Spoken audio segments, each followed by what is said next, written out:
This segment of the Plastic Surgery Channel is brought to you by Galatea, now offering Galaform, the first 3D mesh for soft tissue support.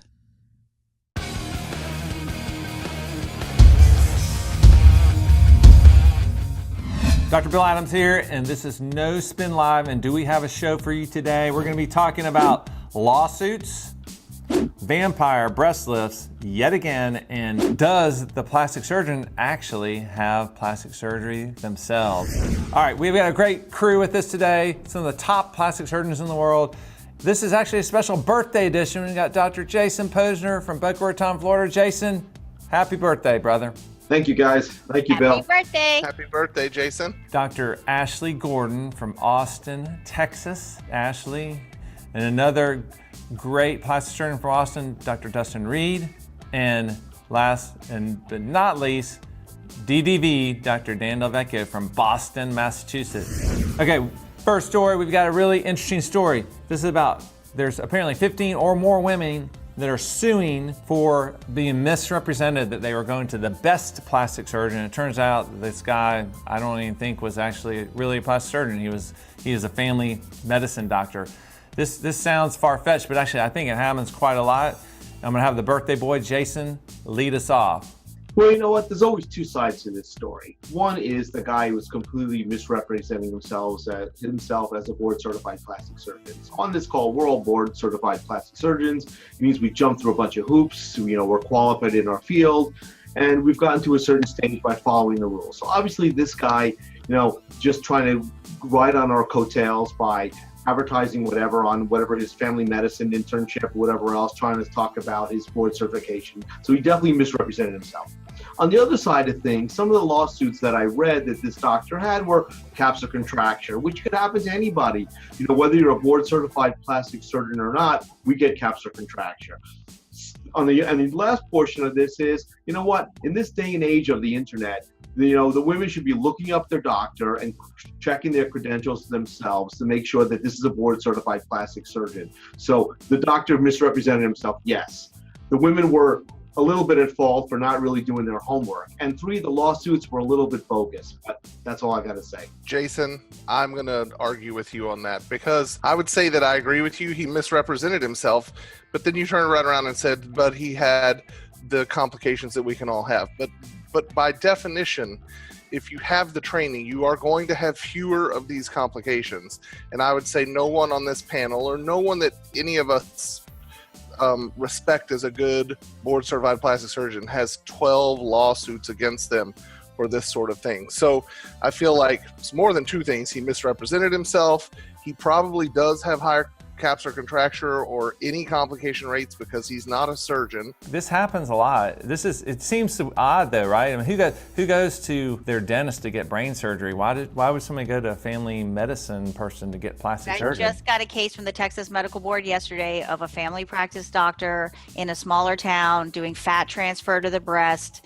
Long story short, patient got admitted, multi-system organ failure, etc. And so I think it's really tricky. These doctors clearly misrepresent themselves. And as Jason said, the onus is on the patient to do their homework. But if you've been to the cosmetic surgery, is it the American Academy of Cosmetic Surgery? Like if you read that website, they literally sound like they would be better than we are as plastic surgeons because they say, we specialize just in aesthetic surgery of the face and body. Plastic surgeons are doing reconstruction. They're doing hand surgery. They're doing kids and craniofacial. So the cosmetic surgeons are more focused. And I think, I don't just know, there needs to be legislation against this sort of thing. This guy did 2 years of a family practice residency and said he did surgery within it, like taking off moles or lumps and bumps. And I would say everyone on this panel, and Dr. Gordon and I discuss it frequently, if you learn anything in those 9 years of training, it's how dangerous surgery can be. And I feel like that's what these people miss. They see how easy it is a lot of the time. They don't see how scary and dangerous it can also be. And they have no idea how to manage it when it gets that way. And everyone on this panel has taken care of trauma patients, cardiovascular patients. Like, we know how to manage a problem when it occurs, and I think that's what separates us. And the onus is on legislature and maybe our societies, but we have failed to this point to to do it for our patients. Delvecchio, I know, I see some patients sometimes that have moles taken off by we're not here to bash family medicine people, but say it's family medicine, but even a dermatologist don't have much surgical training, and it's kind of a gong show. It usually, oftentimes doesn't turn out that well. I mean, what do you think about this? It's complicated, but here's the bottom line. The word botched should be omitted from any plastic surgery media or anything. It's just a horrible word. It's rhetorical. Secondly, I predict this guy gets off on the majority of these lawsuits. Thirdly, in order to prove malpractice, you have to prove deviation from the standard of care and irreparable harm. Now, whether or not these patients were harmed or not is a different matter, but here's the problem. The standard of care includes these doctors doing plastic surgery now, because in every state, this is regulated on a state-by-state basis, and not one state will legislate that you have to have board certification to perform a medical specialty.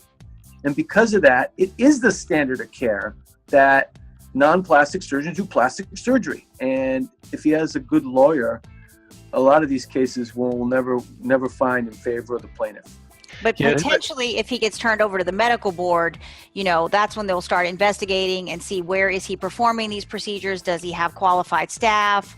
Do they have their ACLS? Do they have their anesthesia license? And I think in Texas, that's where patients have, they don't win a lawsuit, but that's the way to stop these guys, is to get their license taken away.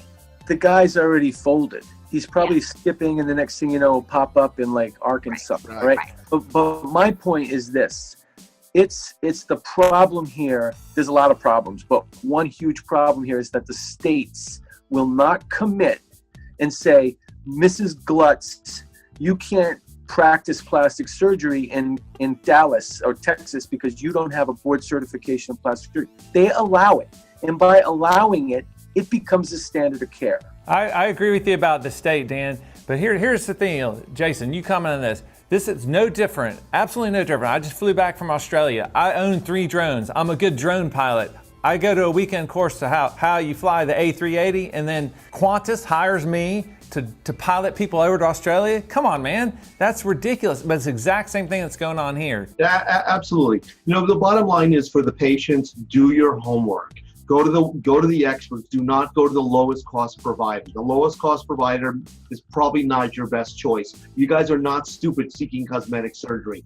Do your homework. The internet is absolutely available for you to do your homework now. Yeah, but you know what? I think Dan's point is well taken. I fault the states, the medical boards, the same way Dustin and Ashley, we're all from Texas. The Texas State Board won't take a stand and say, hey, you got to at least have hospital privileges. If you're going to do a procedure in your office, you need to have hospital privileges for that same procedure. That's a simple way to regulate some of this. And actually, I would tell the viewers that's the question to ask, because all the other stuff can be confusing. I'm board certified in this and that, and they can't figure that out. But you know what? You can look that up. Does somebody have hospital privileges to do a breast augmentation? And if they don't, so let's move on to the next topic. This is not a new topic. Well, there's part of it's new, but the vampire breast lift. It's Halloween time, perfectly appropriate. We've talked about this before. It's platelet-rich plasma, but it's being promoted as a breast lift. And then we have the other thing, which is this ambrosia, which is some people are having the blood or plasma of young people injected in them to so-called help them. So, tell us what you think of this stuff. I think that it is a waste of a patient's time and money for the breast lift aspect of it. The ambrosia thing just is ridiculous and out there. I can't even imagine what positive thing could come from that. Yeah, Dan, you're laughing and I'm laughing too, but the best thing about the vampire breast lift is the name. It's a kind of catchy name, but other than that, heck, if half the time. What is this? Okay, this is a hook to get you to read an article that is essentially a paid advertisement by PR firms who basically called up some plastic surgeons in New York and said, hey, do you want to be in this article? Pay me like $5,000 and I'll give you a sound bite. So if you look at it, it's like Dr. So-and-so from Memorial Sloan Kettering says, this is crap. And like some other doctor says, well, fat survives pretty well. It's like, this is a news article that is really a paid advertisement for PR. Right, and it wasn't even fat transfer. It was just PRP. Yeah, so I don't know. No. If you listen, I, for the first time ever, actually read the things this time. And in the article, there's a quote from a plastic surgeon in New York City who's talking about fat graft. No, that's what I'm saying. But the guy that originally described the vampire breast lift was just PRP. I know. It's just a stepping, it's a hook. It's a stepping